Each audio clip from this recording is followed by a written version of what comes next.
role and response of RV to the various cardiovascular diseases. There is increasing recognition of crucial role of RV in determining the functional status and prognosis of various medical conditions. Right heart failure has been marked as a marker for clinically significant worse outcome. It is associated with increased duration in the ICU and the hospital stay, increased duration of mechanical ventilator, and recent literatures have shown that right ventricular dysfunction or failure is a predictor of symptoms and survival in heart failure with reduced ejection fraction. And that is why we have to know the right ventricle as well as the right atrium in detail. And recent advances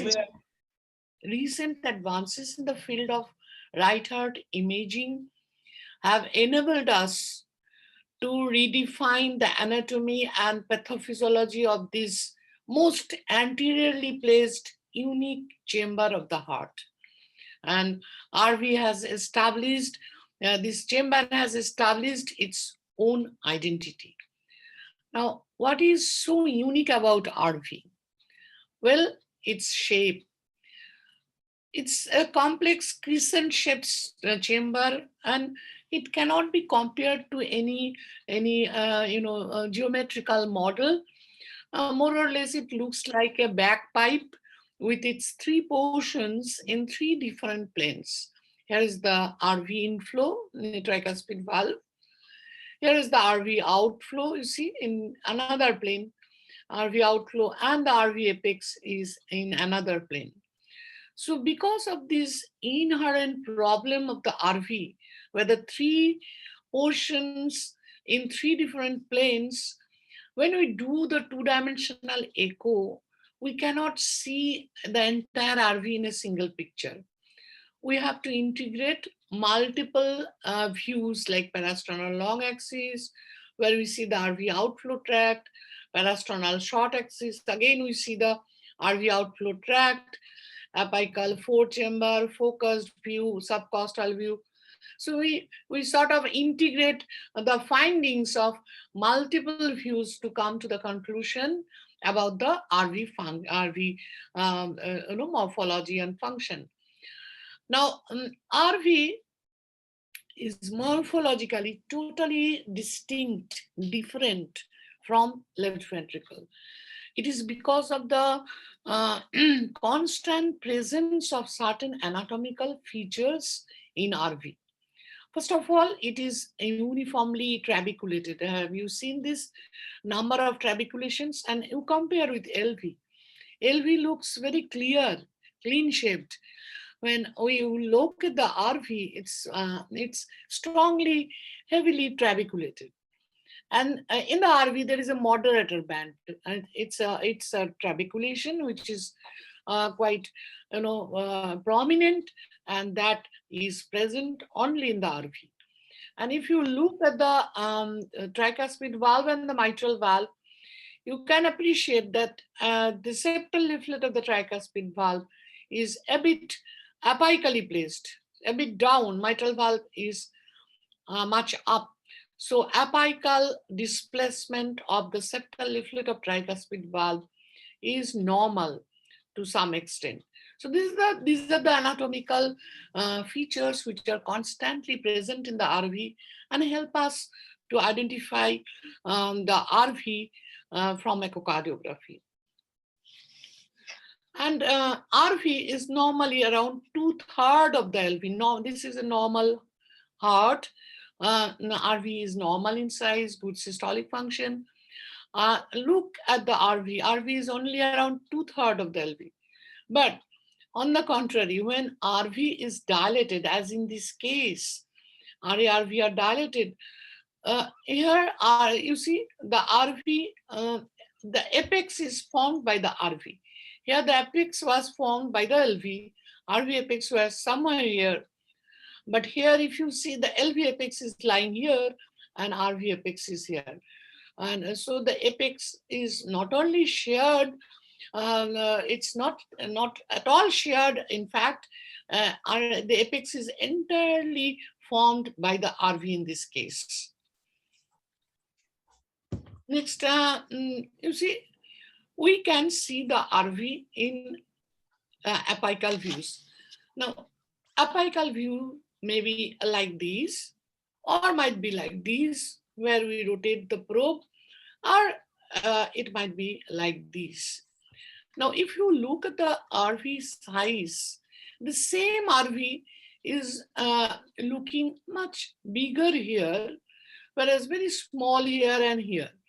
So in the earlier guidelines for chamber quantification, there was no mention about which apical view to be used for measurements of RV or taking the RV dimensions.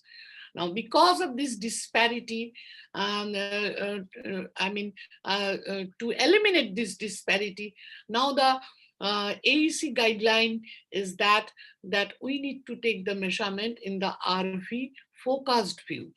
Now, how do we get that RV focused view? This is the apical 4-chamber view, normal, and this is a bit modified RV view. See, we can see the RV free wall here, where RV is tilted. The entire 4-chamber view is tilted towards the left.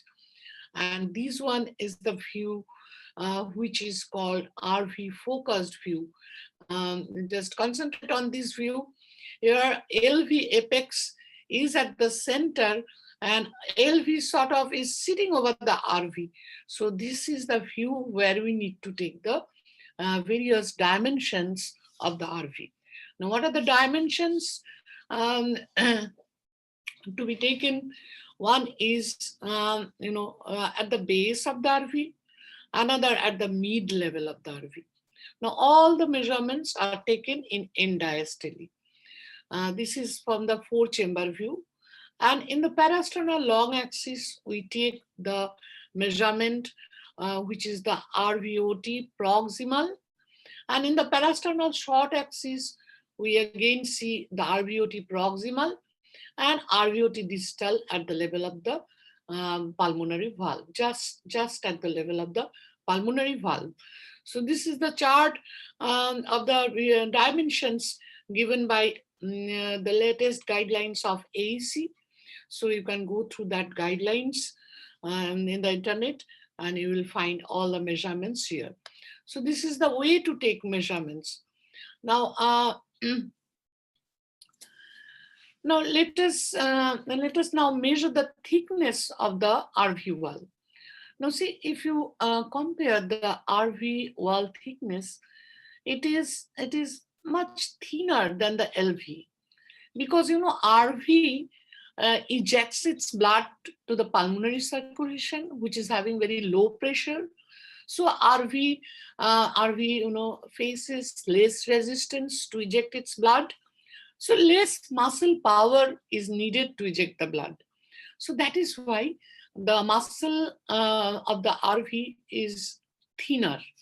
Now the best view to obtain the RV wall thickness is subcostal, and this is the one which is given in the guidelines. So you need to measure the RV wall thickness from the subcostal view. This is liver, and this is the heart. Subcostal view with the marker at 3 o'clock position.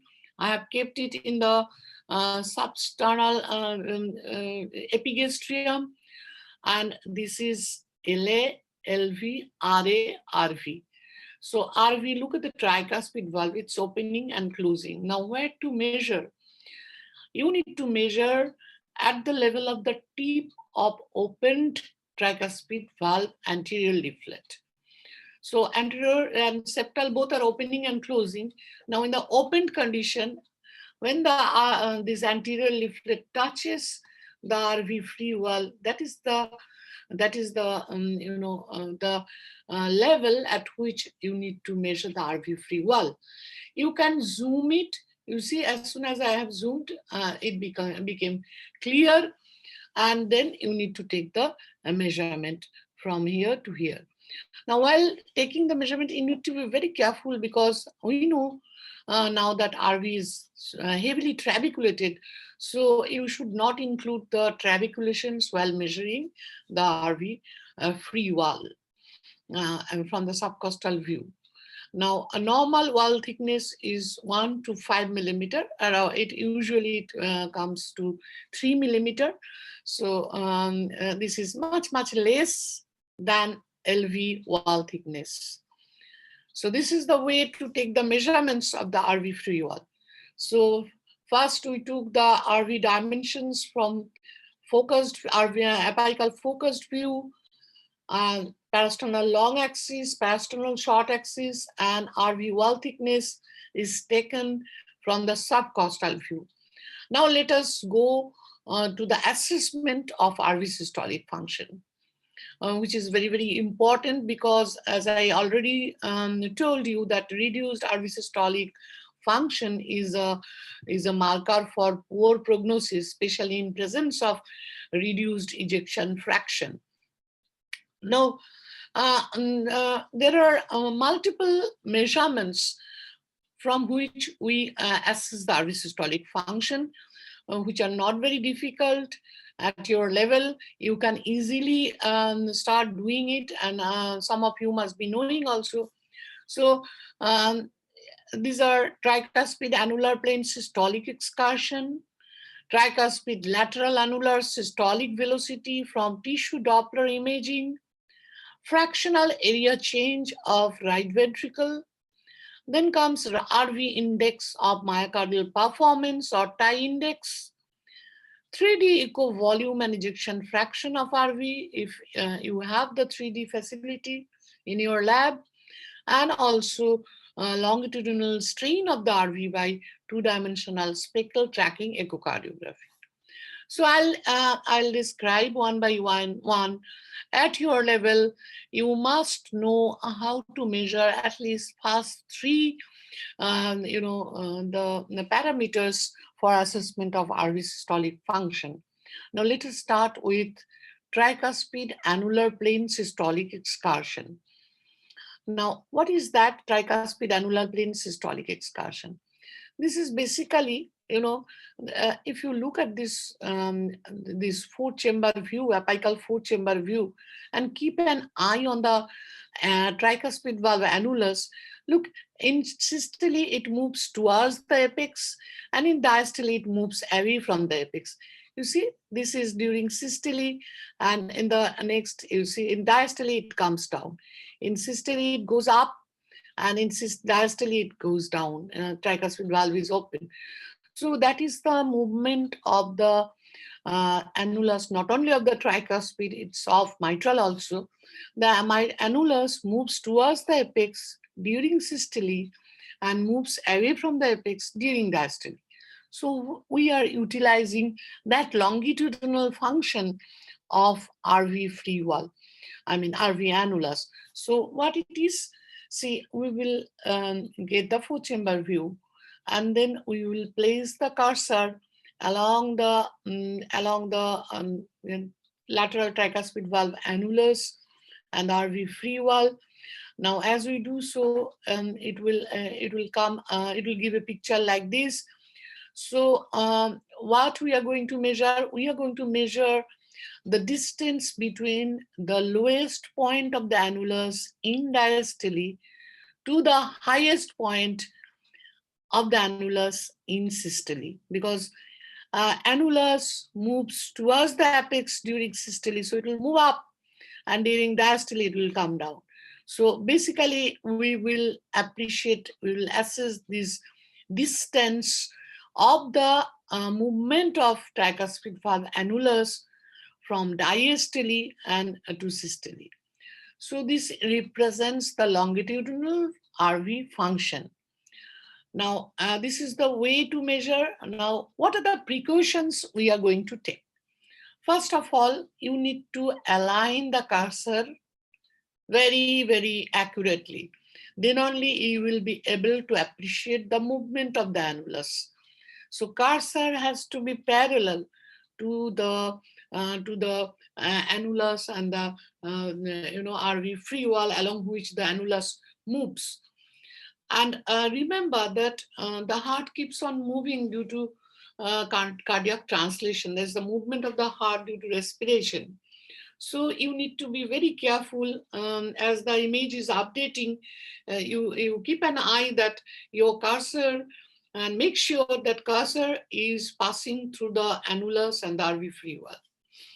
And these are the precautions. Now let us see what is the normal value.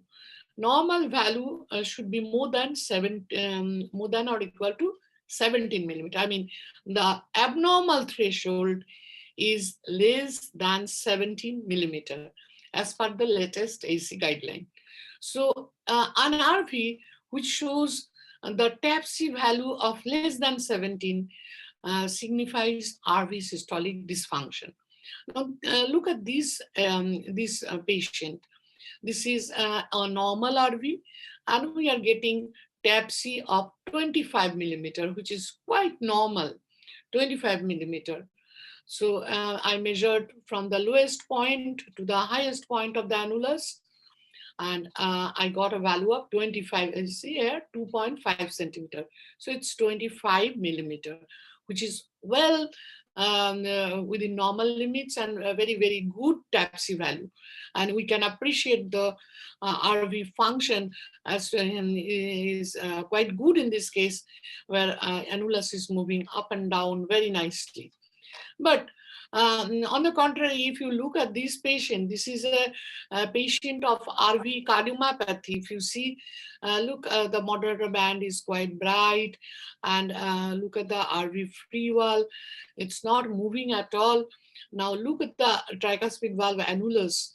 It's not moving like a normal RV, and I do the M mode pattern across the tricuspid valve annulus, keeping the cursor parallel to the RV free wall, and I measure it. I get a value of 13 millimeter only, 1.3 centimeter. So this indicates that this patient is having RV systolic dysfunction. And then this is another case of Arbi Cardiomyopathy.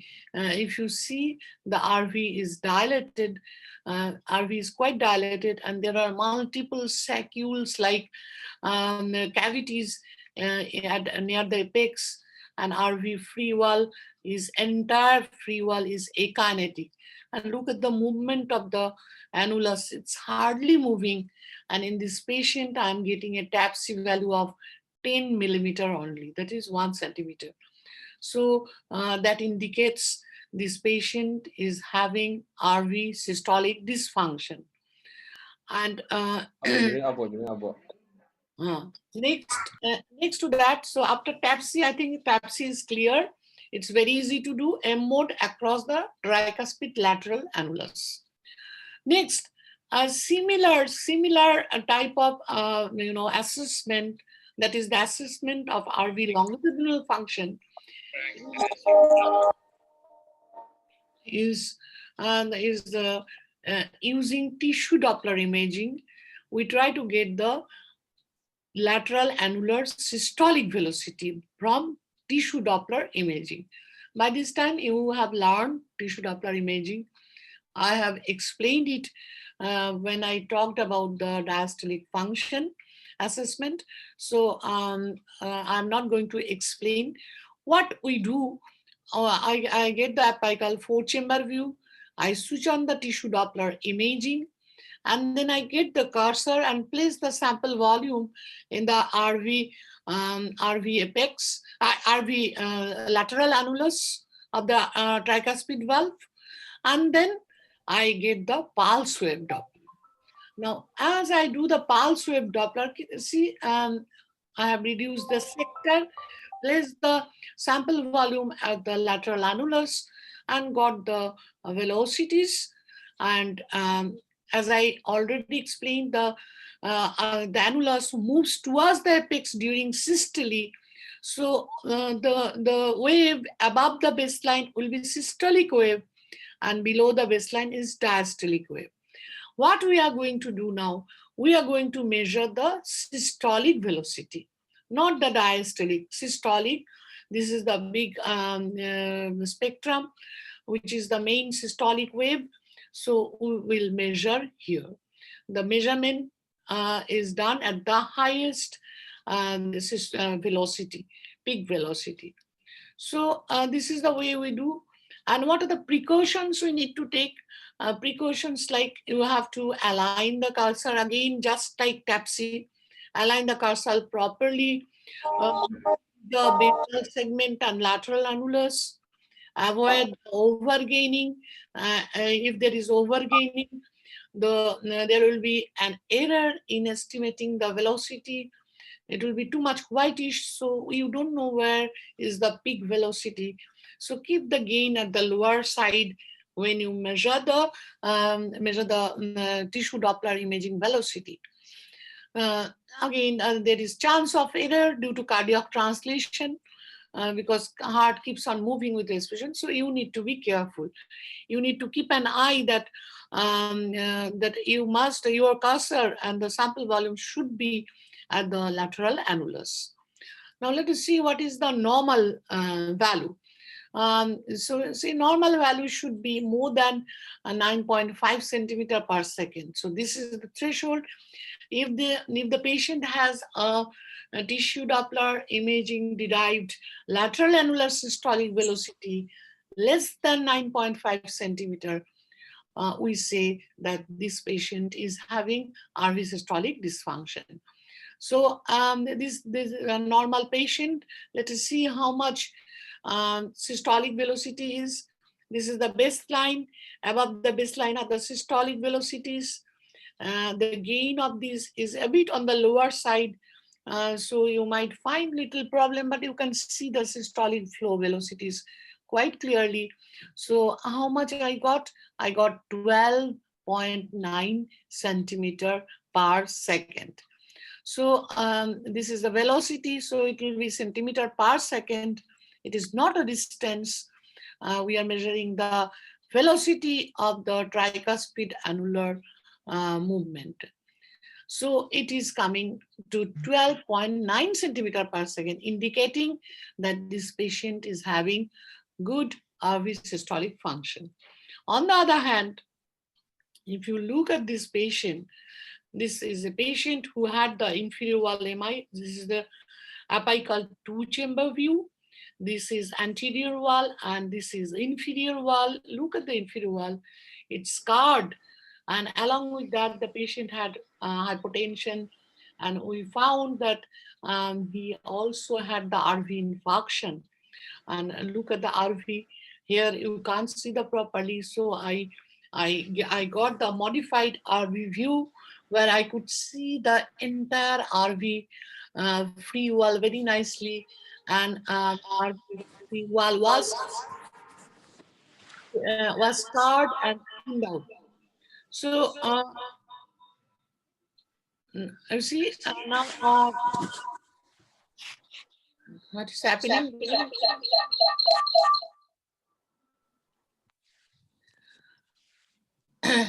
The abnormal threshold for the tissue Doppler imaging velocity is 7 centimeter per second. Now, can you hear me, Nina? Ma'am, voice is like echo. Huh? Ma'am, your voice is echo. Why did it happen? Should I stop and start sharing? No. You can continue, ma'am. Why suddenly there is a echo? I'm finding it abnormal. Even I can hear. Is there any problem with the net? It's okay, ma'am. Okay. It's clear now. It's now clear. Yeah. So you see this is the case of RV infarction. Now I am switching on the tissue Doppler imaging, keeping the sample volume in the lateral annulus. This is the lateral annulus. This is RV free wall, and get the tissue Doppler imaging. Now, as I do so, I see the systolic velocity above the baseline, and I find that velocity is only 7 centimeter per second, much below than the threshold. So, so we gave the diagnosis that RV also is infarcted. This is the way we assess the RV systolic function. One is the TAPSE, the next is the tissue Doppler imaging systolic velocity. Now let us see what is next. Next is the fractional area change of RV by two-dimensional echo. So we have all these facilities in each and every machine. So you can start utilizing these parameters for assessment of the RV systolic function. RV, remember, RV is a neglected chamber, and it is high time we need to look at the RV very nicely. It's the need of the hour. Never behave stepmotherly towards the RV, because it gives a lot of information. And so you start looking and start assessing the systolic function. As I am explaining, start from TAPSE, then tissue Doppler imaging, systolic velocity, and next very important parameter is the fractional area change of RV. So what is that? See, I gave the RV focused view, as I have already explained. Now then I freeze it and then scroll it to end diastole. I can zoom also, you can zoom the view. So you freeze it end diastole and then start tracing from lateral annulus, go round and round along the endocardial border from the lateral annulus, cross the moderator band, go to the RV apex, and then come down along the septal endocardial margin to the septal annulus. The machine joins these 2 points and gives an area. So how much it is? It's 60 square centimeter. It is an area, fractional area change. It's not the volume, it is area. And in the same cardiac cycle, again, what we do, we scroll back to the end systole. Say, suppose it is somewhere here. See, it's becoming so small, and this is somewhere here, and diastole was somewhere here. You will see with the ECG, and also this is the diastole, tricuspid valve is opened, and this is systole, and this is systole. You see, it has become so small. So in systole, again, I repeat the same tracing from lateral annulus to the septal annulus, and I get an area of 24 square centimeter. So this is the way. Now, what is the formula? You see, it's EDA, means end diastolic area minus end systolic area divided by end diastolic area into 100. So basically, it is the percentage of shortening of RV area from diastole to the systole. So percentage of shortening of area of RV from diastole to the systole. So this is the way we measure the fractional area change. Now, what are the precautions we are going to take? First of all, you need to visualize the entire RV, including the apex and the RV free wall in the RV focused view. And it should be visualized both during diastole and systole, the apex as well as the free wall. Sometimes we get a view where RV got cut in this part, but you need to be very careful. So practice and practice. It's not very tough to get the RV focused view because we need to see the entire RV while measuring the fractional area change of the RV. And you need to get this type of view where I could see all the entire RV, including its apex and free wall in the view. Now, another important point is that you keep the trabeculations you see the trabeculations and the moderator band in the RV cavity and during the tracing. So what you do, you trace along the endocardial margin, cross the trabeculations, cross the moderator band, go to the RV apex, and then come down along the endocardial margin, so that the trabeculations and the moderator band will be inside the cavity during the tracing. So also in systole, this is the way to do, and you need to take these precautions. So why it is so important, as I was telling, very good correlation has been found between fractional area change obtained from echocardiography and cardiac MRI derived RV ejection fraction, which is thought to be gold standard for functional assessment of the RV, cardiac MRI. So literatures have shown good correlation between the FSE value or fractional area change value of RV and CMRI derived RV ejection fraction. Also, it is an independent predictor for outcome after myocardial infarction. See, it's so important. And also, it bears an inverse relationship with the severity of clot burden in acute pulmonary embolism. It has been noted in a study. So it is very, very important, not very tough to do. It's very easy to do, in fact. So you trace the end-diastolic area in the same frame, you in the same the loop. You go to the end systole by scrolling the trackball and trace the end systolic area, and then you get the value. Now, what is the normal value? It should be more than 35%. It comes as a percent value because it is basically a percentage of shortening. So this is a normal patient, as I was showing all throughout. This is a normal patient, and I'm getting end-diastolic area 60 centimeter square centimeter, and end systolic area 24 square centimeter. So if you get the value 60 minus 24 divided by 60 into 100, that gives a value of fractional area change of 60%, which is very, very normal, because the threshold is only 35. So if I get a value less than 35%, that indicates that this RV is having systolic dysfunction. See, I have just shown you the normal fractional area change. Now see, look at this patient. This is a patient of Arithmogenic Rv Cardiomyopathy, or some people say dysplasia. So ARVC or ARVD, both are same.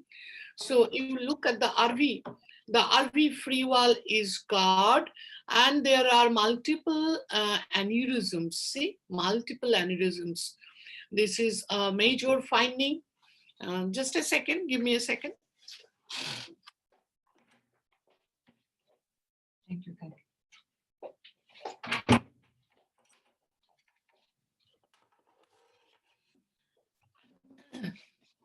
So this is a case of arithmogenic Rv cardiomyopathy having dilated RV. You see akinetic RV free wall along with aneurysms. These are the aneurysms. These are the findings which give us the diagnosis of ARVC or ARVD. These patients get the ventricular arrhythmia quite often. So, and an AICD lead has been implanted, you see, and that's the way we treat the patients, and nothing else to be done. And so now I will measure the fractional area change of this patient. See, here in diastole, okay, this patient's TAPSE value was 13 millimeter. Tissue Doppler systolic velocity was 7 centimeter per second. Both are very, very low. And then when I did the fractional area change, I got, the diastolic area 37.5 square centimeter, and end systolic area was 26.4 centimeters. So I calculated, and even the machine calculates. If your machine is having that software, it's not very tough, and all the machines are having now, this FEC calculation in the package. So it gives a value of 29%, which is much below 35%. So this patient is having gross RV systolic dysfunction. All the values like TAPC, tissue Doppler imaging, systolic velocity, as well as fractional area change value is much, much lower than the normal values. Next parameter is RV index of myocardial performance. Now, what is that? That is called the TI index. Okay, TI index, you must have heard. It is a global index for both systolic and diastolic performance of the RV. We do it for LV also. In RV, why it is very important, it gives a prognostic value in pulmonary hypertension. Change in myocardial performance index correlates with the change in clinical status of the patient with pulmonary hypertension. What is the formula for measurements of my RV index of myocardial performance? So it's IVCT plus IVRT divided by ET. What it means? IVCT means isovolumic contraction time plus isovolumic relaxation time divided by ejection time. I'm going to show you how we do it. Now, it can be done both by pulse wave Doppler or by utilizing tissue Doppler imaging at the lateral tricuspid valve annulus. Now, see, when we do with the pulse wave Doppler, as we know that RV inflow and RV outflow are in two different planes. Here we are going to use the Doppler Doppler flow both across the RV inflow and across RV outflow. So that should be two different cardiac cycles, because we cannot get RV inflow and RV outflow from the same two-dimensional view. So now what we do, we first get the four-chamber view, put the sample volume at the level of the tricuspid valve leaflet tip, and get the pulse wave Doppler.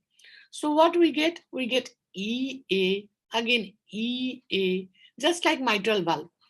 So now you look at this picture, how I am comparing. What we will do, here tricuspid valve opens and here it closes. Again here it opens. So we are going to measure tricuspid valve closure time to opening time. So here it closes and here it opens. So that is called tricuspid valve closure to opening time. Now, what are the things? What are the parts of the cardiac cycle hiding here? One is the ejection. It's RV ejection. It will be in the middle. And next, it is the IVCT. Just before the contraction, here the systole starts. So before that, isovolumic contraction time. And before diastole is the isovolumic relaxation time. So if we can measure the tricuspid closure to opening time and the ejection time, and we subtract the ejection time from closure to opening time, we get the IVRT plus IVCT plus IVRT. So that is why it's so easy. First, in the fourth chamber, we get the tricuspid valve forward flow and measure the closure to opening time. Then we go to the parasternal short axis view, Keeping the sample volume at the level of the pulmonary valve, we get the pulse wave Doppler and measure the ejection time of the RV. You know, the RV forward flow is the ejection time. So we start measuring from the initiation of the RV outflow to the end of the RV outflow. So that is the ejection time. So RV index of myocardial performance. Here in this case, time from closure to opening minus ejection time divided by ejection time. So that turns out to be 420 minus 333 divided by 333 is equal to 0.26. And the abnormal threshold is a value more than 0.43. So the lower the value, it's good for the RV. So if you get a value more than 0.43, it's abnormal.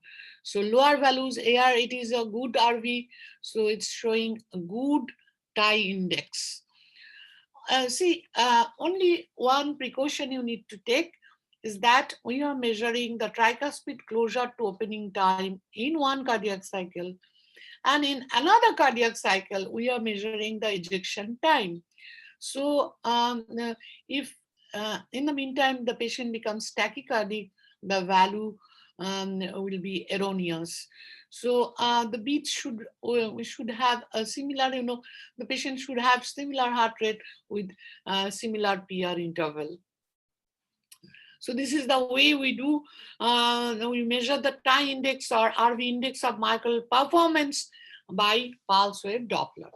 And next I'm going to show you how we measure RV index of myocardial performance by tissue Doppler imaging. So again, the formula is same, only in this case, we are not measuring the RV inflow time and RV outflow. What we are going to do, we place the sample volume at the lateral annulus and get the tissue Doppler imaging. As I have told you, forward systolic annulus moves towards the apex during systole. So the value, the spectrum which are above the baseline are the systolic waves and below are the diastolic waves. So what is the formula? IVCT plus IVRT divided by ET. Now look here. See, the tricuspid valve is closing here. And after that, the systole is started. So the main systolic wave is this, and this small wave is the wave from isovolumic contraction time.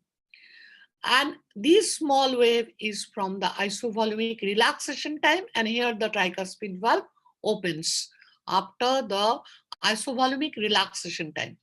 So closure time is here and opening time is here. So we measure the closure to opening time. See, tricuspid closure to opening time. And then where is the ejection? Ejection is, look here, this is the isovolumic contraction. At this time, RV does not eject. So ejection starts from here. So this is the ejection time.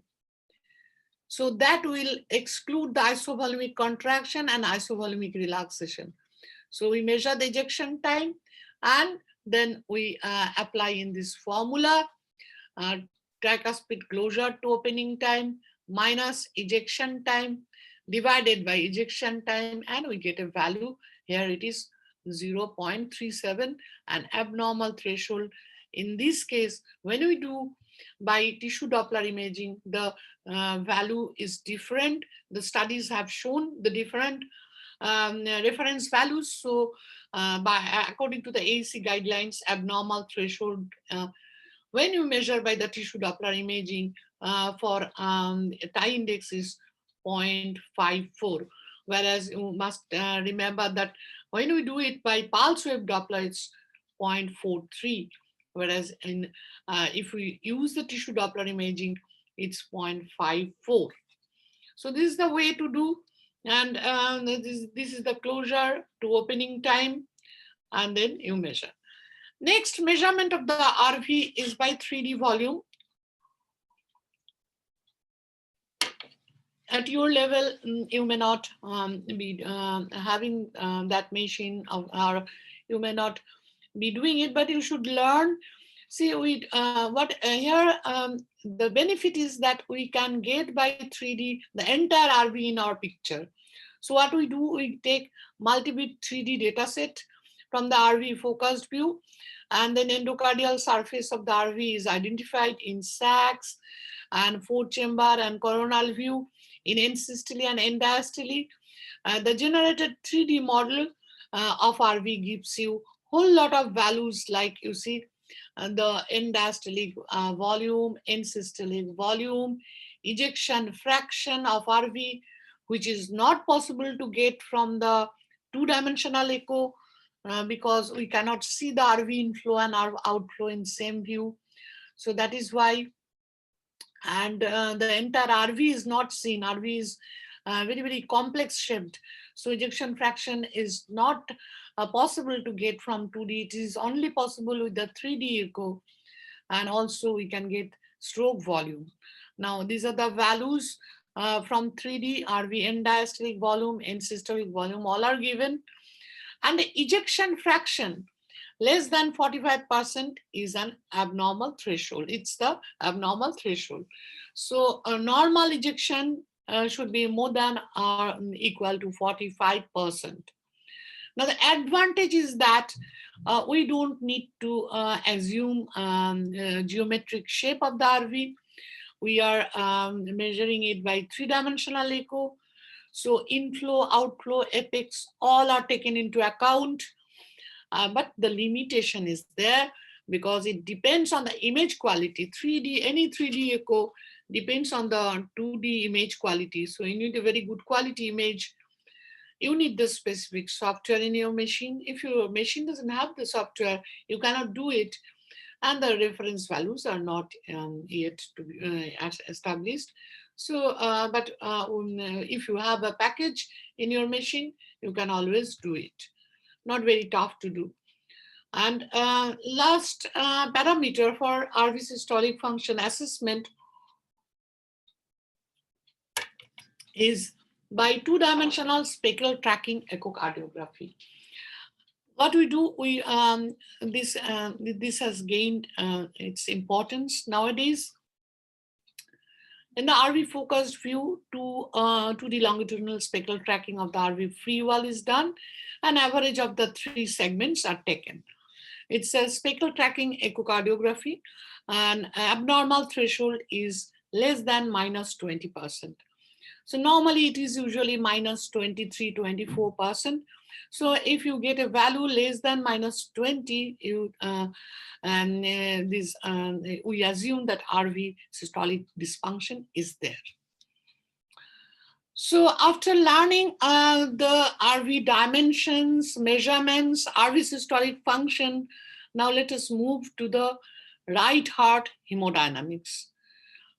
What is that right heart hemodynamics? That is the pressure in the RV and the pulmonary circulation. We know that RV ejects its blood to the pulmonary circulation. It ejects its blood into the lung through the pulmonary circulation. And unlike systemic flow, systemic circulation, pulmonary circulation encounters a very low pressure and low resistance if you compare with the systemic. Look at the systemic flow. To eject the similar amount of the blood, that is the 5 liters per minute, pulmonary is facing a pressure of 9 to 20 millimeter of mercury, whereas systemic is facing at least 85 to 100. And also the resistance, you look at the resistance, it's only 60 to 100 in case of pulmonary flow. In systemic flow, it's 900 to 1200 flow. So what do we see? We see that RV encounters little resistance to provide the necessary cardiac output. Same cardiac output, RV and LV are pushing the blood of 5 liters per minute, but facing much low pressure, RV facing much low pressure and much lower resistance. So RV workload is only 1/5 as compared to LV. And subsequently, the RV pressures are very low, as you know. It is because of this fact. RV pressures are very, very low if you compare with the LV. So when this resistance of RV flow increases, that will increase the pressure in the pulmonary artery, and that will lead to pulmonary hypertension, which is defined as a pathological hemodynamic condition with a mean pulmonary arterial pressure at or more than 25 millimeter of mercury at rest. Although a more than 20 millimeter of mercury was recently proposed during the 6th World Symposium on PH, pulmonary hypertension. And this article has been published in this magazine journal, so you can go through. So this low value is suggested because in that if you take this value, we can screen more cases of pulmonary hypertension. Like we'll be able to find out more cases. So the estimation of pulmonary pressures and detection of pulmonary hypertension is very important because pulmonary hypertension results in RV, right heart failure with high mortality and morbidity. Now, ideally, right heart catheterization is the gold standard for diagnosis and quantification of the pulmonary hypertension and pulmonary arterial pressures. But remember, it is invasive. So echocardiography is thought to be a very novel alternative for estimation of pulmonary arterial pressure. It shows the values obtained from echocardiography shows good right heart catheterization correlation. Moreover, it is non-invasive, it is safe, it is readily available, and can be done at bedside. So echocardiography is the one which is very much preferred for estimation of pulmonary arterial pressure and identification of pulmonary hypertension, because we get a lot of echocardiographic findings in presence of pulmonary hypertension. Other than the specific signs of the Doppler echo signal, like we do a quantification of systolic pulmonary arterial pressure, diastolic, as well as mean pulmonary arterial pressure. We get to know severity of the pH, and also we can estimate pulmonary vascular resistance, though it is not well accepted, but we can. And what are the indirect signs we get in presence of pH? We get the cardiac structure, we get the information about the cardiac structure and the function, like effect of pH on the heart, and also the left heart diseases or the cardiac diseases which can cause pulmonary hypertension, like mitral stenosis. You can see ischemic heart disease giving rise to the pulmonary hypertension. You can see the valve motion abnormality. You can look at the mitral valve and can find out presence of stenosis or regurgitation or aortic stenosis where you expect pulmonary hypertension. So other than the specific signs of high pressures, high pulmonary arterial pressures, we get the indirect signs also by echocardiography. Now let us see the normal parameters of the pulmonary arterial pressures. I mean the right-sided hemodynamics. RA pressure is said to be 2 to 6 millimeter of mercury. RV systolic pressure 15 to 30, and diastolic is only 2 to 8. And pulmonary arterial systolic is 15 to 30, diastolic 8 to 15, and with a mean pulmonary arterial pressure of 9 to 18. So as I said already, nowadays 20 is to be considered for mean pulmonary arterial pressure, though actually we follow we still follow more than 25 millimeter of mercury. Anyway, these are the normal flows. Now let us see, let us start with RA pressure, how we are going to use our, how we are going to estimate the RA pressure and why we estimate the RA pressure. You see, the estimation of the RA pressure is done because it is useful for estimation of pulmonary arterial systolic pressure from TR jet and PR jet velocity. So how we estimate, there are several methods, but at your level, you need to learn the Ivc parameters. So Ivc parameters will give you an idea about the RA pressure. So how we do that? So as you know, for the Ivc, we go to the subcostal view. This is subcostal view. This is liver. And Ivc is the main venous conduit which drains the blood from the lower extremities and the abdominal viscera, and it drains into the right atrium. It drains into the right atrium. So in the liver, this is the hepatic vein joining the Ivc, and Ivc is draining into the RA. Now, as the RA pressure rises, so as a backflow, Ivc expands. And normally RVC collapses during inspiration more than 50%. And when there is raised RA pressure, collapsibility reduces during inspiration.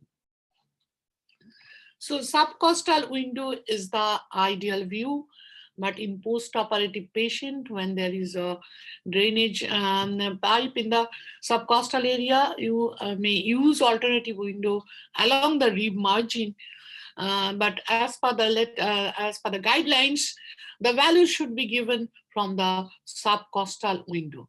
So how do we get this view?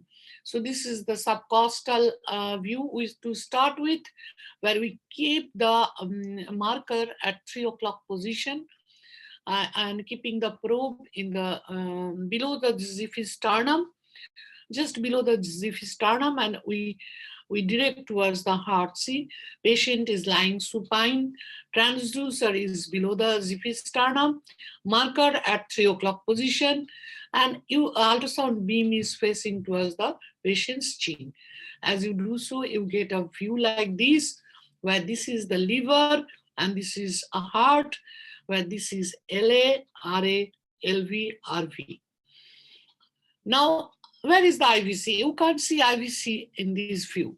So what I am going to do, I am going to rotate my transducer 90-degree counterclockwise so that my marker is at 12 o'clock position. Earlier it was at 3 o'clock, now it is at 12 o'clock, as you can see.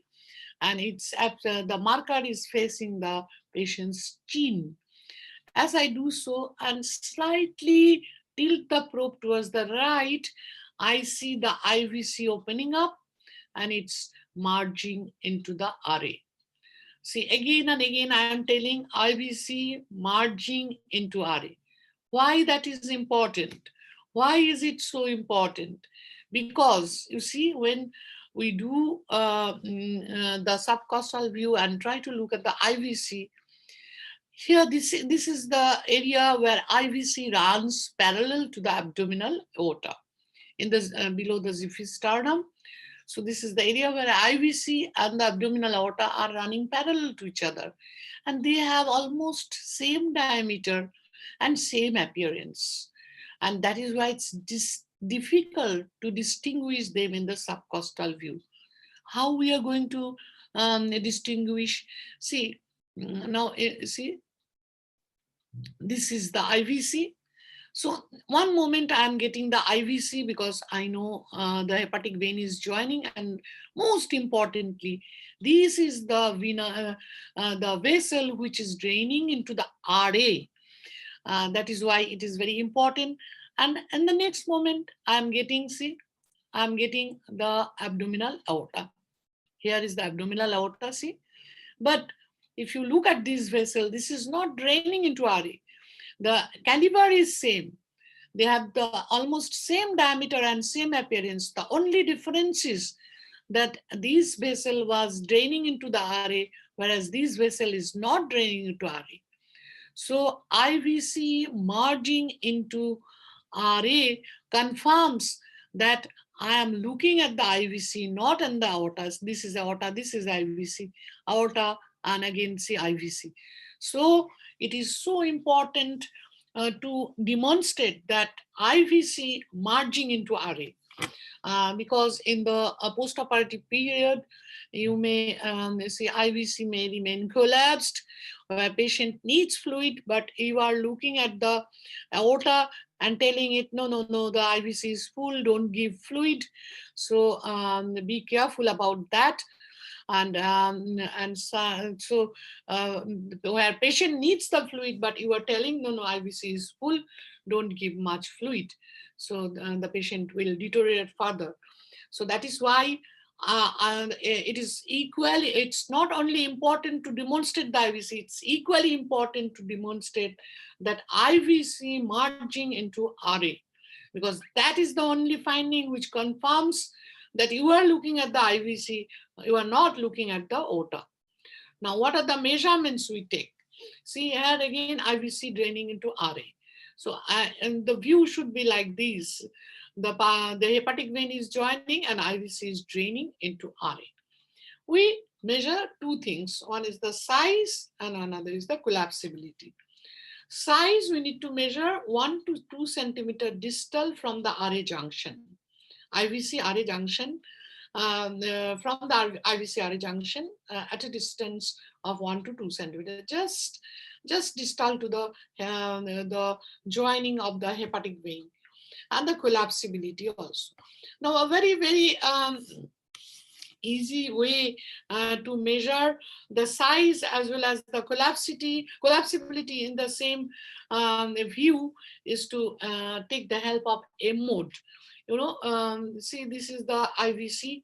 I place a cursor at a distance of 1 to 2 centimeter just here, and I get the M mode cut.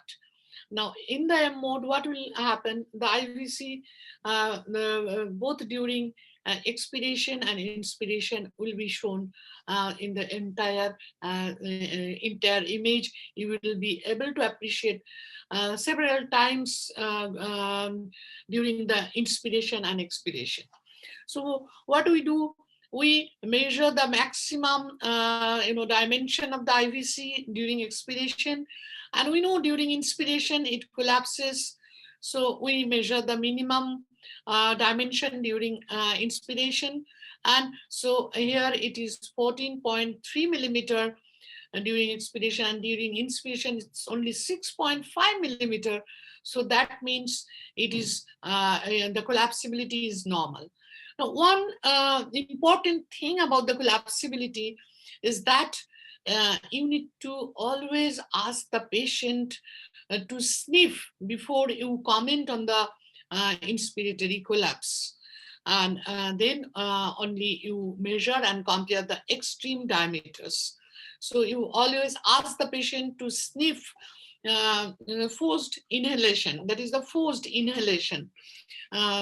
So the patient does that maneuver, and then you comment on the collapsibility. You measure the maximum diameter and the minimum diameter, and then you compare.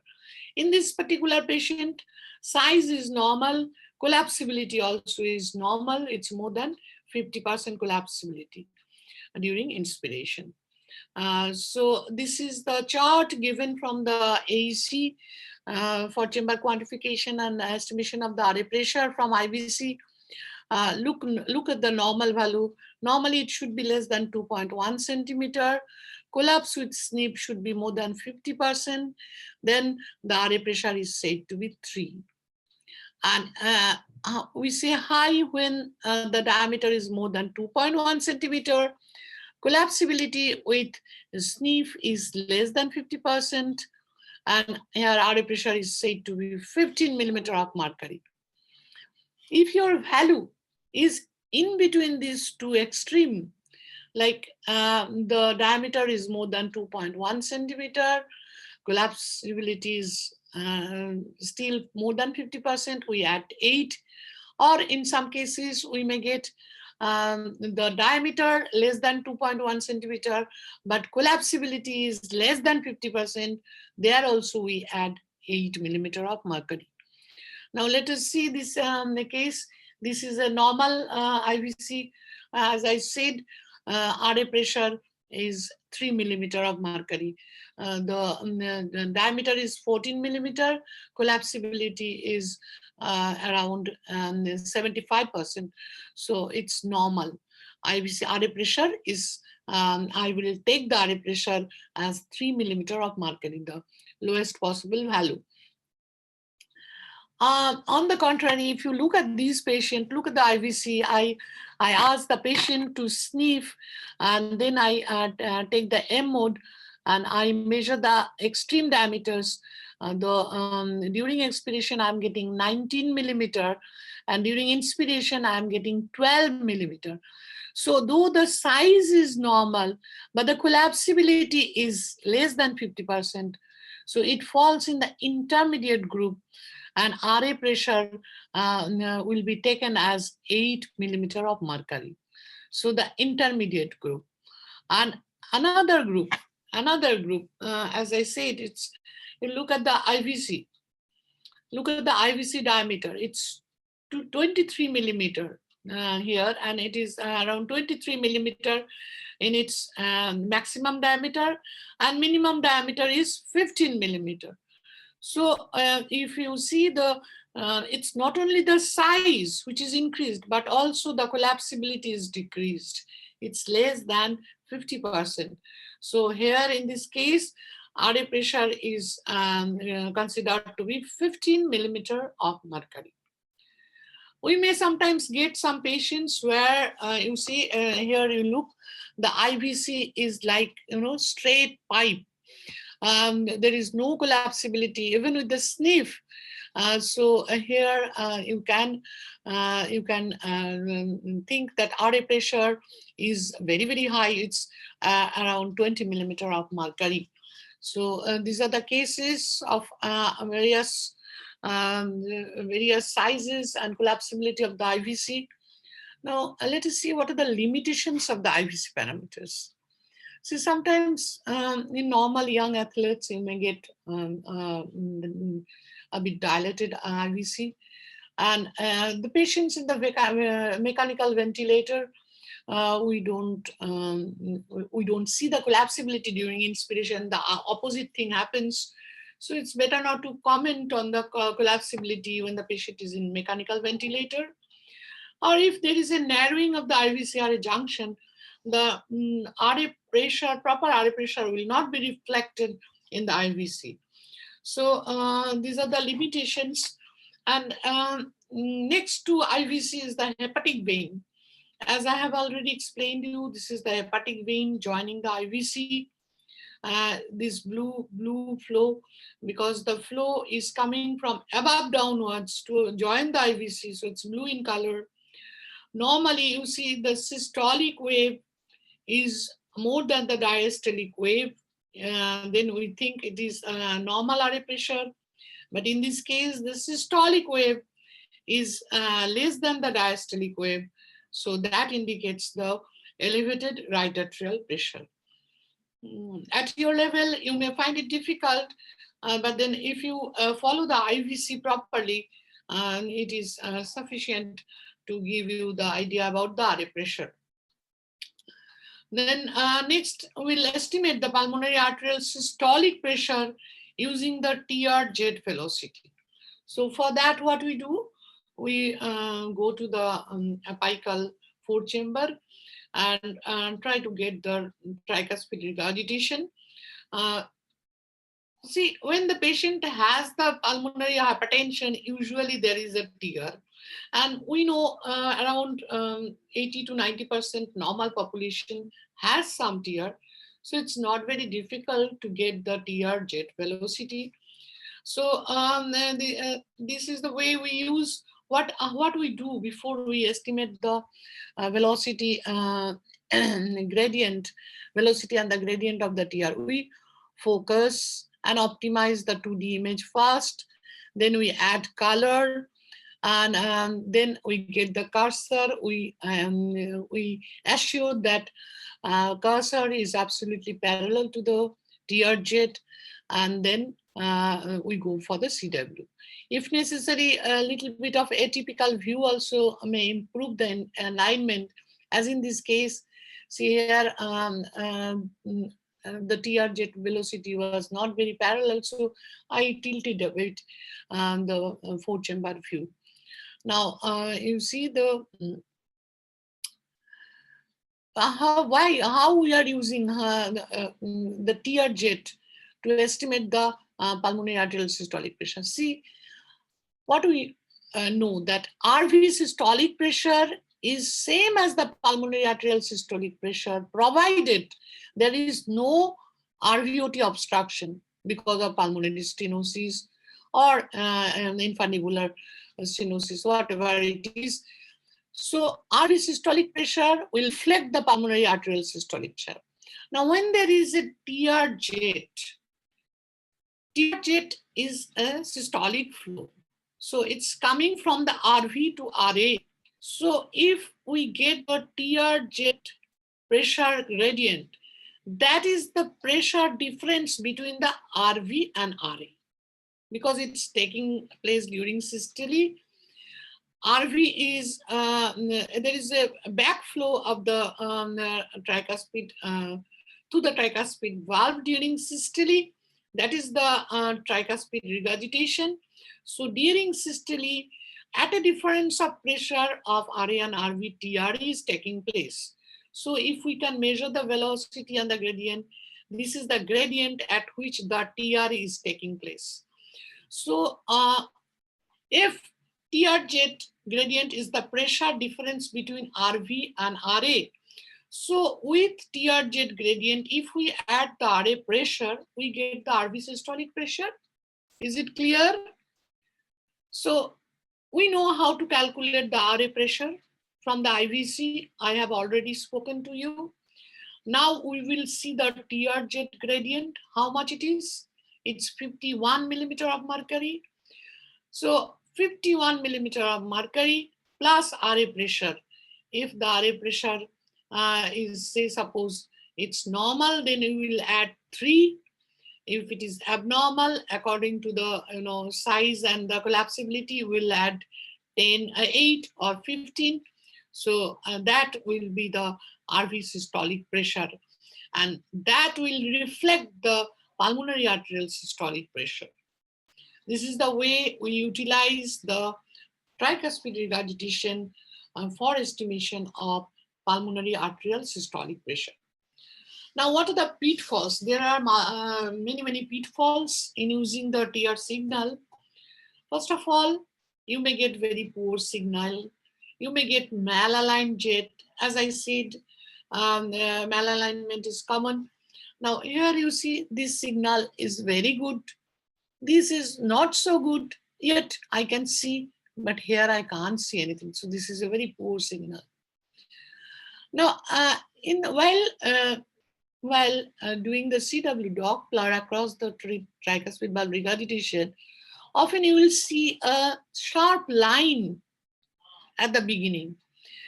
Mind it, this is not the TR jet signal. This is coming from the tricuspid valve closure spike. Tricuspid valve is closing, and after that the systole starts. So that closing gives a spike. Never measure that closing spike peak velocity as the TR gradient. Actual TR gradient is somewhere here. So this is the spike.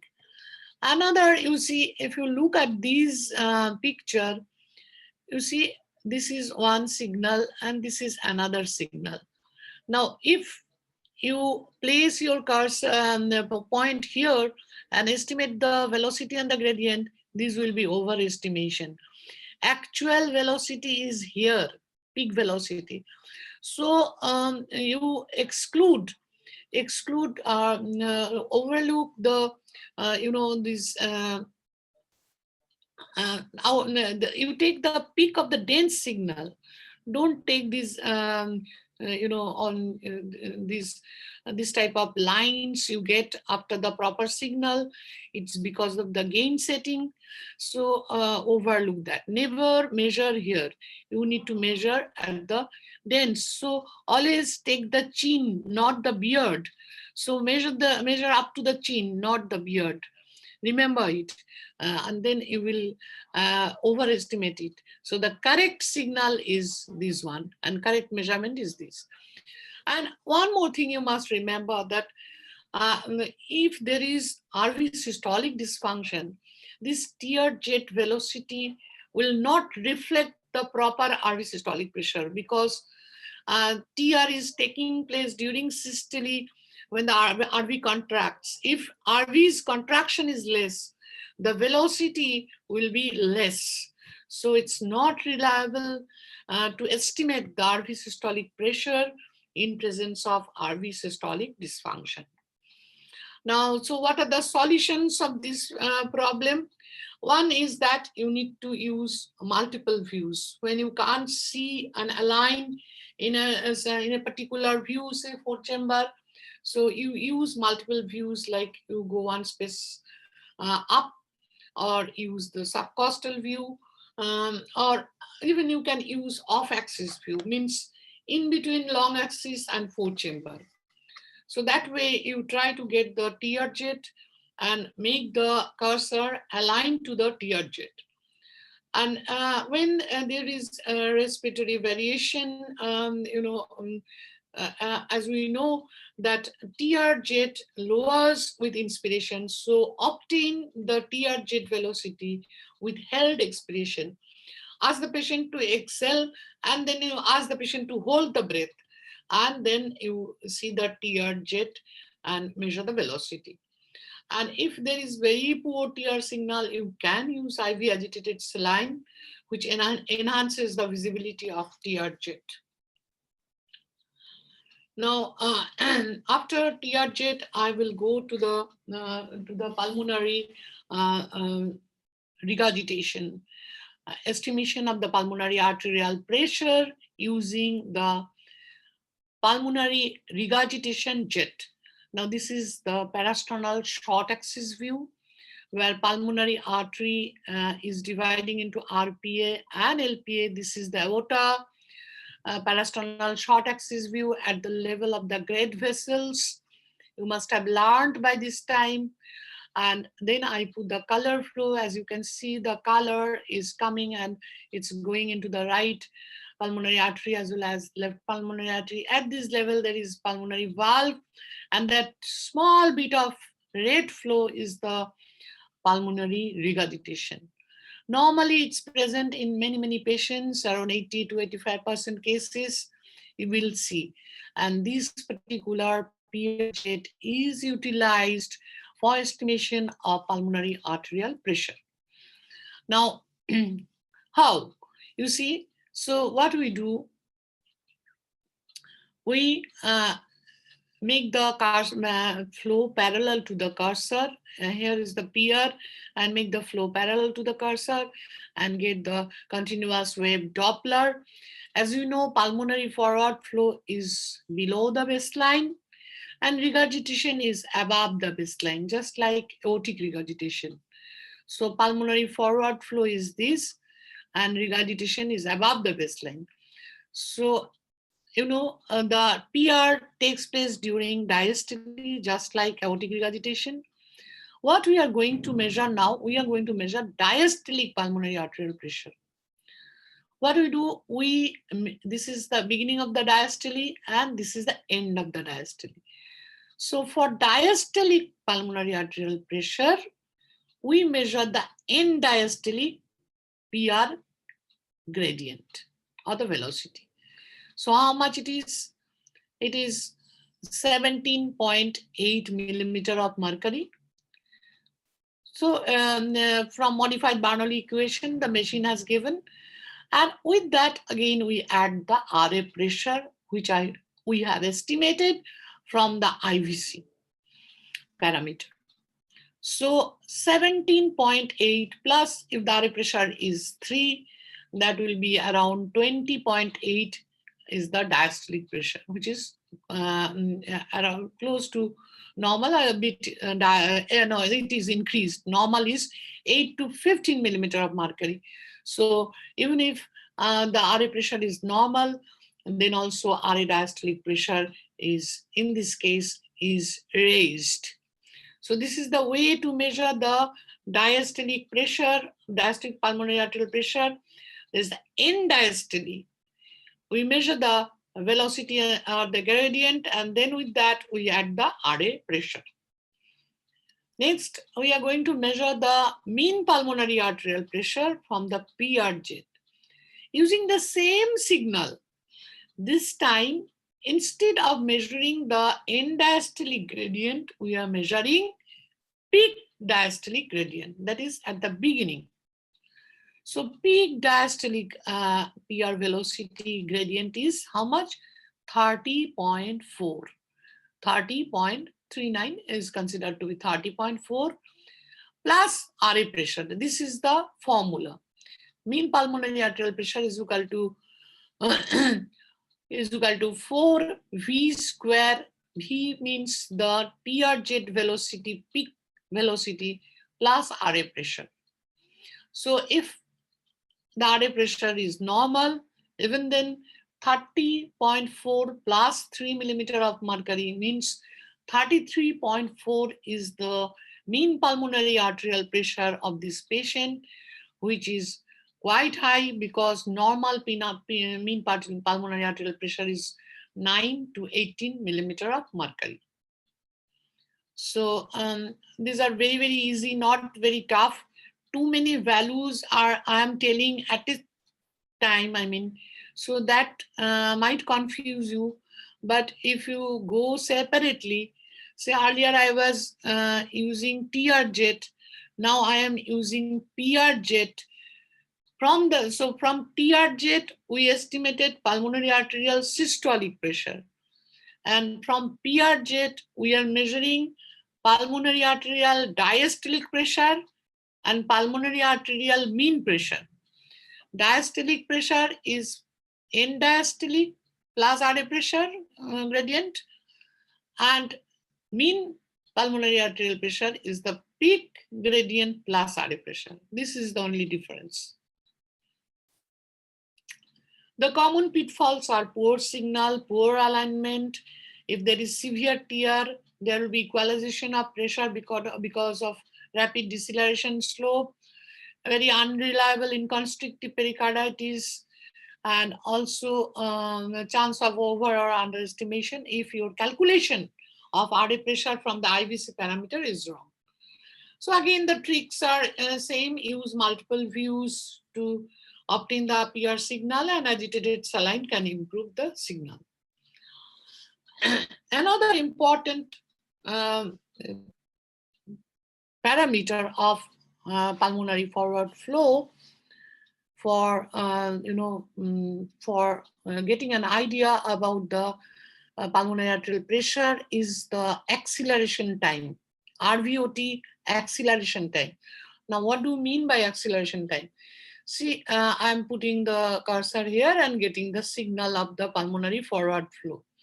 So pulmonary forward flow starts from somewhere here, and then it goes and it reaches its peak value, and then again it decelerates. So acceleration time means what is the time taken from the initiation of the pulmonary forward flow to the peak pulmonary flow. So this is the normal the spectrum of the pulmonary forward flow are round shaped, and this is the ejection, and the acceleration time will be from here till here, from here till here.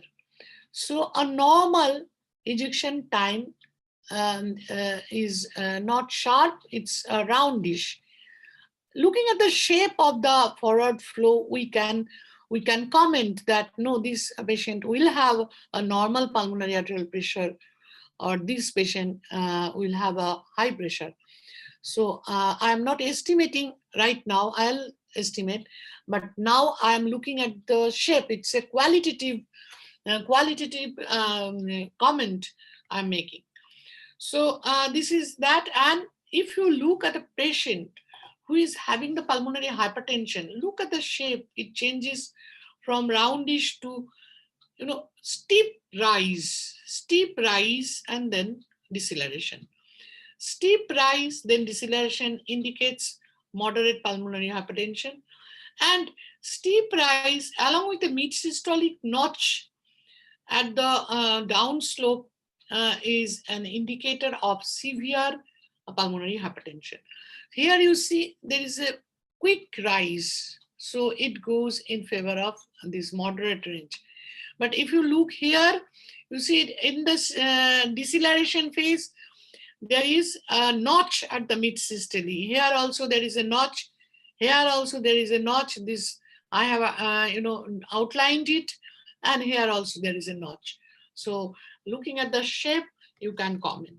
Now let us measure. What is the measurement we use for estimation of the pulmonary pressure from RVOT acceleration time? So what we do, we place the sample volume at the level of pulmonary valve and do the pulse wave Doppler. This is the pulse wave Doppler. Sample volume is just proximal to the pulmonary valve. Now I freeze. I can also increase the sweep. That makes the picture broader, and it's very easy for you to measure the time. Anyway, I haven't done that. You can easily do it. Now, what is the acceleration time? Look, this is the beginning of the flow and this is the peak. So I have measured from the beginning of the flow to the peak, and it turned out to be 52 millisecond. Normal value of acceleration time should be more than 130 millisecond. If it is less than 100 millisecond, it indicates PH, pulmonary hypertension. So what we see, that an inverse relationship between the acceleration time and the pulmonary arterial pressure. So if it is steep, the value will be lower, higher will be the pulmonary hypertension. If this is normal, the value will be higher, less will be the pulmonary arterial pressure. Now, there are certain equations using the acceleration time, we can estimate the pulmonary arterial pressure. So what are those formulas? Mean pulmonary arterial pressure is equal to 90 minus 0.62 into acceleration time. So if you get an acceleration time of 52 milliseconds, you can always get the mean pulmonary arterial pressure by utilizing this formula. Also, there is another equation called Mahan's equation, where mean pulmonary arterial can be estimated by this formula of 79 minus 0.45 into acceleration time. So these you can consider as almost half of acceleration time, ignoring that 0.05. So half of acceleration is 79 minus half of acceleration time. So in that patient, we got 52. So half of 52 is 26. So 79 minus 26 is how much? 3.5, which is 53 millimeter of mercury. So which is quite high mean pulmonary arterial pressure of that patient, of that particular patient, where we got 52 millisecond acceleration time. So 79 minus half of 52. That gives you the value of around 50 something. So mean pulmonary arterial pressure is very high. That indicates pulmonary hypertension. Common pitfalls in this method is the reduced accuracy when there is heart rate is less than 60 or more than 100 beats per minute. And often, while measuring the slope, we measure the time. Instead of measuring the time, we measure the slope, and that underestimates. So what we do, we start measuring from the peak of the envelope and then go to the onset. That will give you the time better. We are not going to measure the slope. We are going to measure the timing. So it should be proper from the peak to the, from the onset to the peak of a pulmonary forward flow. Now, these are the direct values we were getting from the echocardiography. As I said, we also get certain indirect evidences of pulmonary hypertension in echocardiography. So what are those? See, due to the chronic RV pressure overload, we get dilatation of the RV hypertrophy, thick IVS. We may get flattening of the IVS, D-shaped LV, which I am going to show you in the subsequent slide.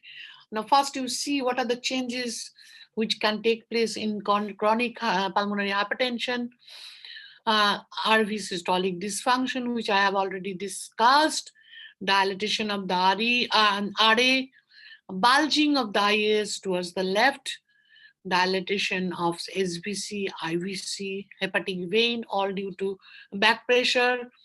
Also, the patient may go into failure with appearance of pericardial effusion.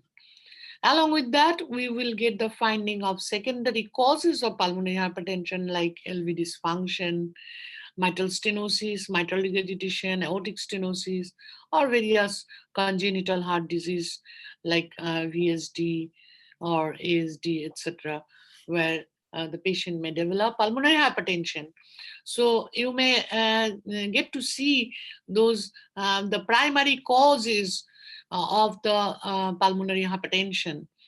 And because of the pulmonary hypertension, these are the changes which take place. Now let us see one by one. You see here, there is dilatation of the RV and RA, and there is some RVH, and look at the IVS, it has become thick also because of the raised RV pressure.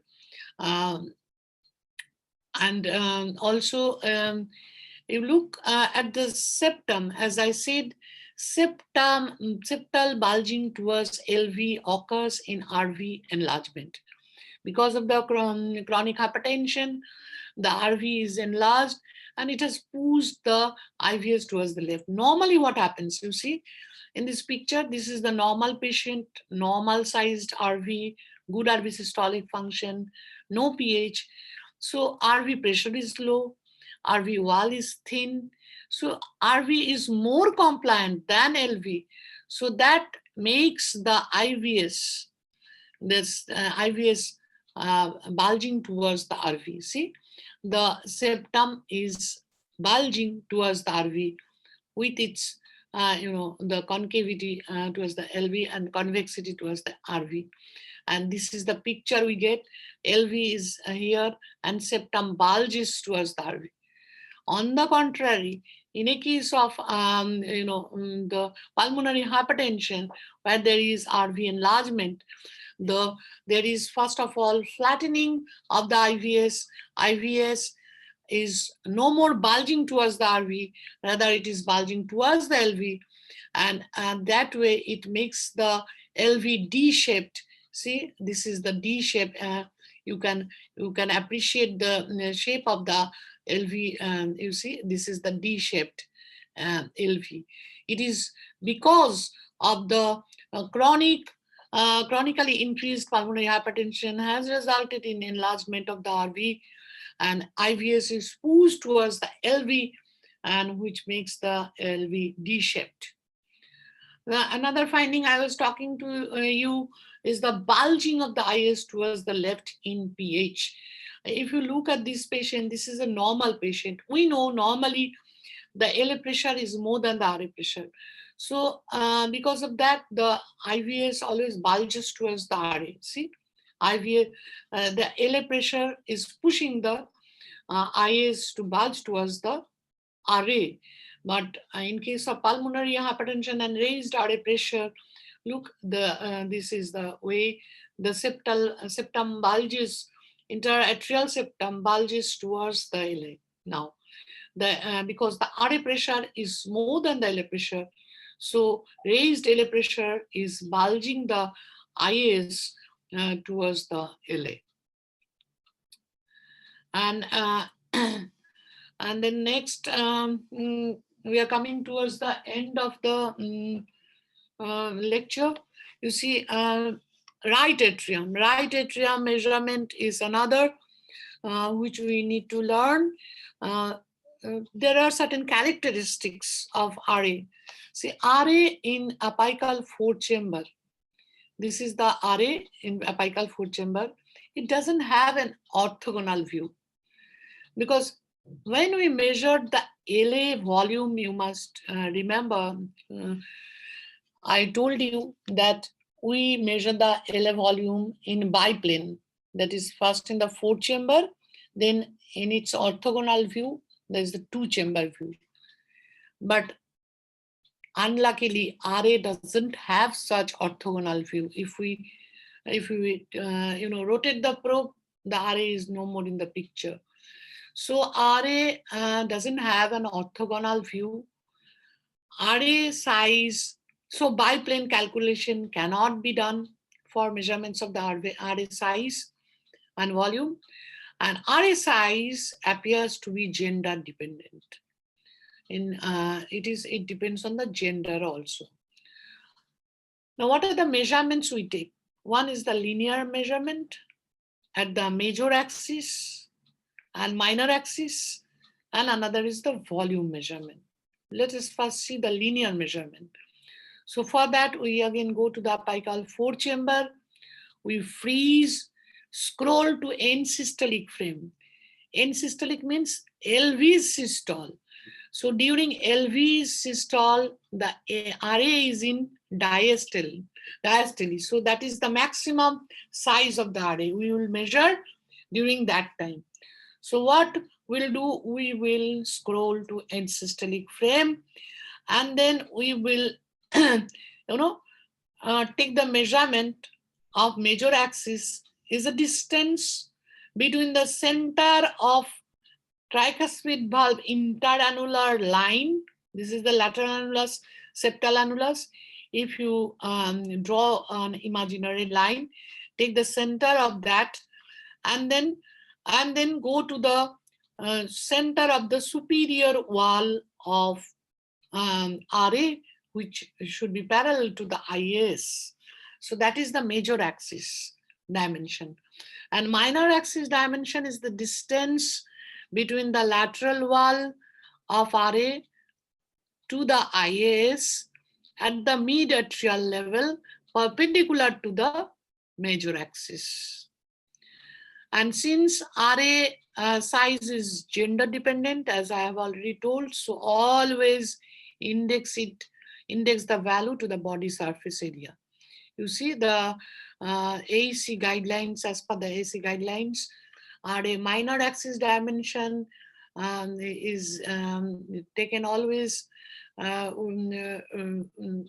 indexed value, centimeter per square meter of the body surface.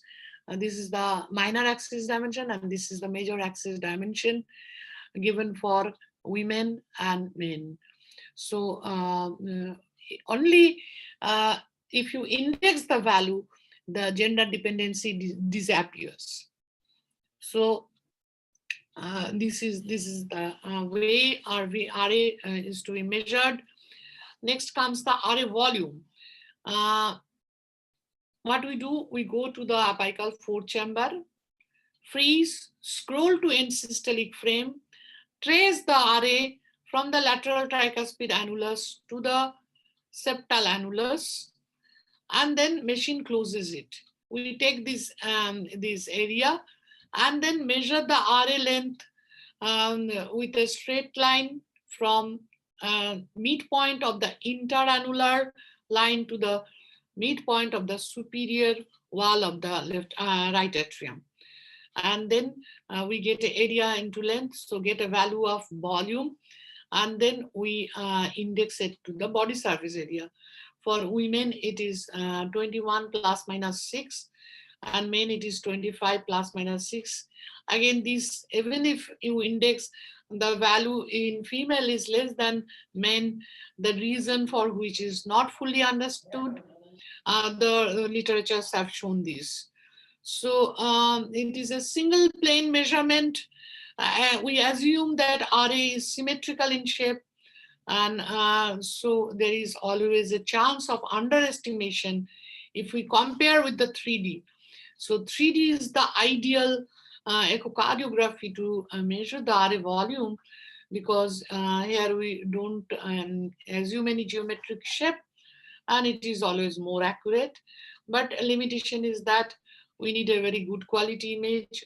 We need a software, specific software for this. So this is the end of my lecture. I think I could make the things clear. So do you have any question?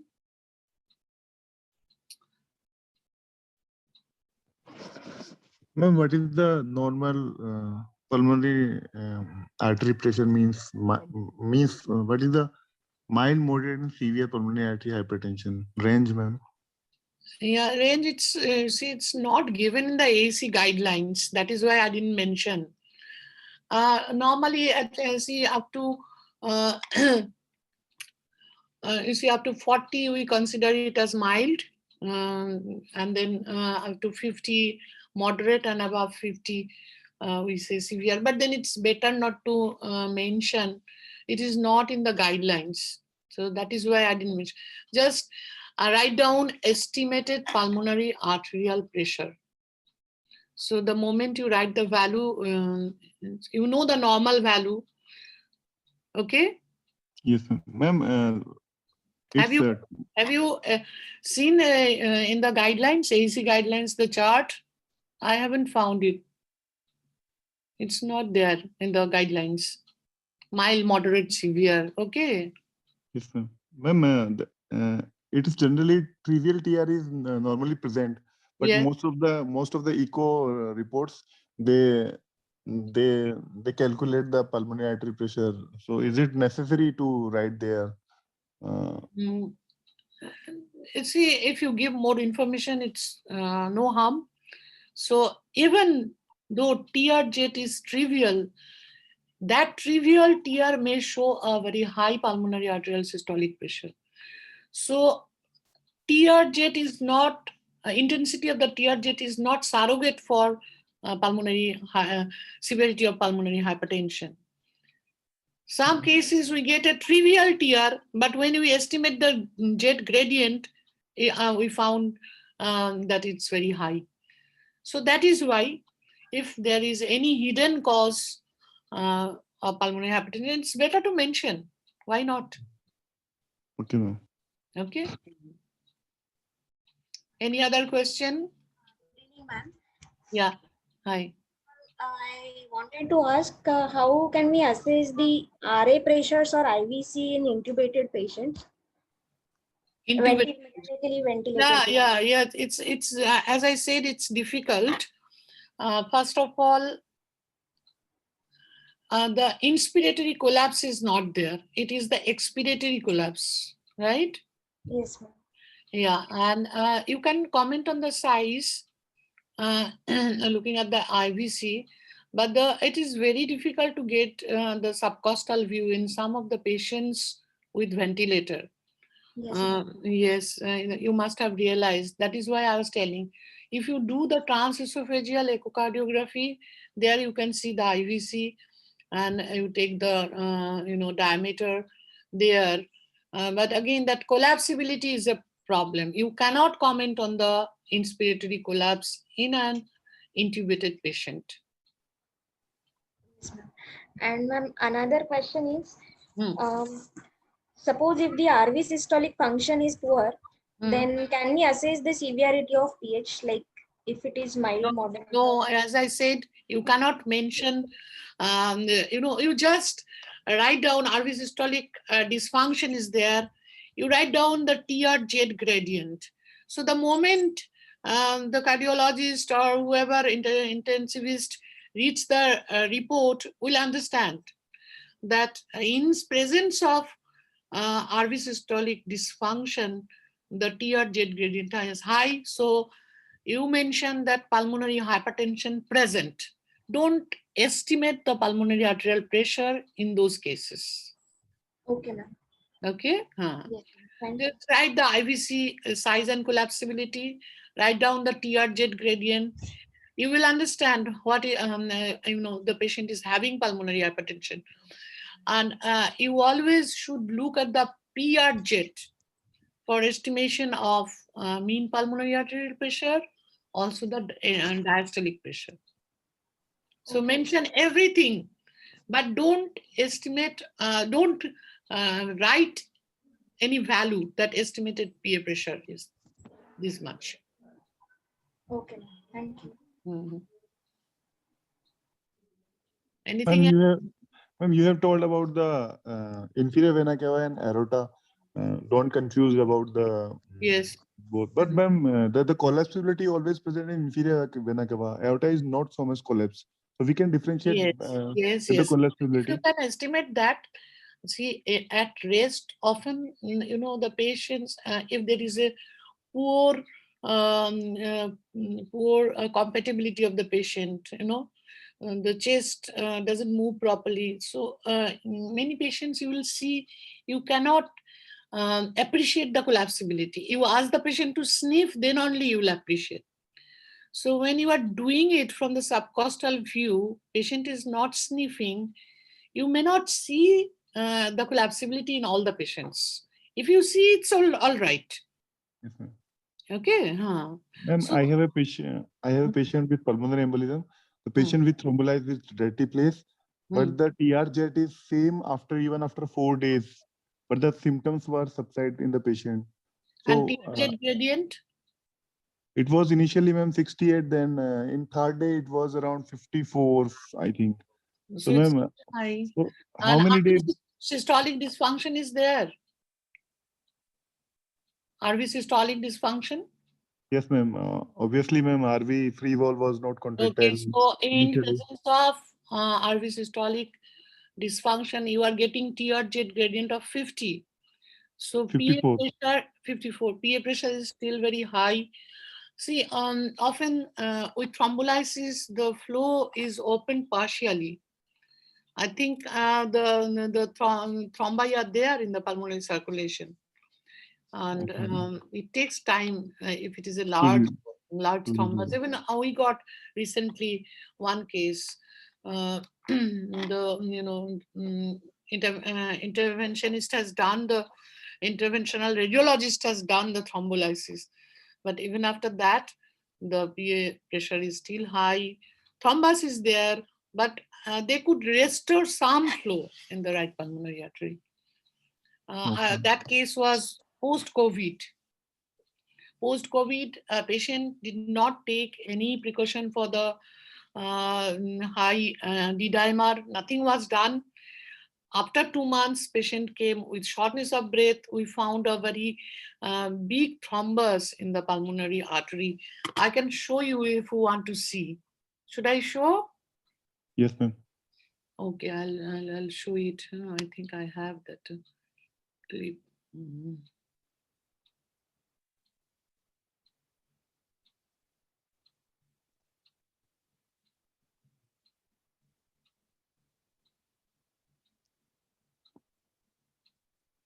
Yes, this one. You see there. You see, this is the parasternal short axis view. Yes, ma'am. Here, aorta, RVOT, pulmonary artery dividing into RPA and LPA. Look here, such a large thrombus. It's obstructing the flow in the right pulmonary artery. And with the color flow, looks nothing is going to the RPA. Have you seen? Yes, ma'am. The patient is having PR. So this was a case of acute pulmonary embolism. And this is the case I was talking to you about. Ma'am, I have also one question, ma'am. AF patient with that TRZ velocity, though, which velocity we will consider? Again, you take the average. You take 7 to 10 cycles, at least 5 cycles, and take the average value. Okay, ma'am. Okay. Thank you, ma'am. Welcome. Any more question?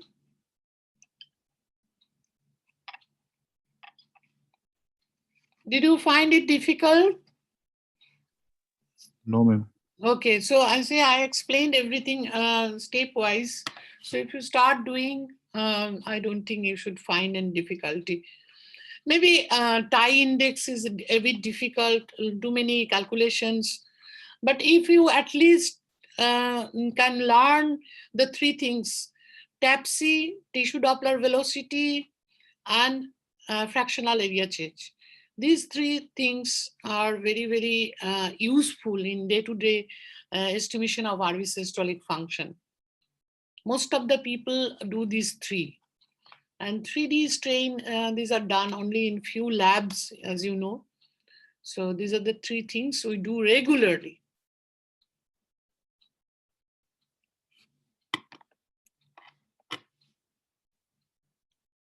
Hello. So any more question?